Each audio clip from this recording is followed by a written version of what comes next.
Umani ng samot-saring komento mula sa madlang netizens ang ginawang pagbebenta ni Jiro Manyo ng kanyang gawad-urian trophy sa social media content creator na si Boss Toyo. Matatandaang kahapon lang nang maging laman ng mga balita ang pagbisita ng dating child actor kay Boss Toyo upang ibenta ang isa sa mga awards na kanyang napanalunan para sa kanyang pagganap sa pelikulang Magnifico. Marami ang naantig nang muling makita si Jiro matapos ang ilang taong pamumuhay nito ng pribado. Kaya naman marami ang nanghinayang nang makitang ibinibenta ni Jiro ang kanyang napanalunang tropong tanda ng pagkilala sa kanyang galing sa pag-arte. Ang sakit sa puso na ibebenta mo ang isang bagay na dugo't pawis mo para sa iba, isang trophy lang siya, pero yun pangarap at alala kalakip ng trophy na yan ay walang katumbas. Maraming salamat sa pagpapahalaga, Boss Toyo. Mabuhay ka at ang mga sumusuporta sa'yo. God bless, saad ding isang netizen.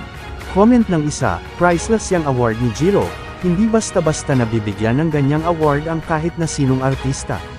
Pinakamahusay, dugo't pawis ang pinuhunan niya dyan.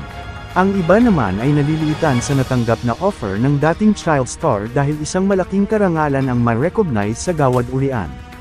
Mababa ang na-negotiate ni Jiro sa price.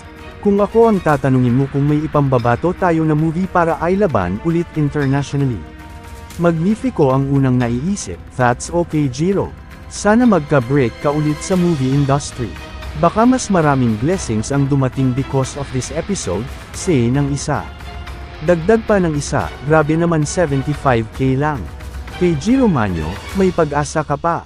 Since marami ka na pinagdaanan sa buhay, if ayaw muna ng acting, try to be a social influencer na lang.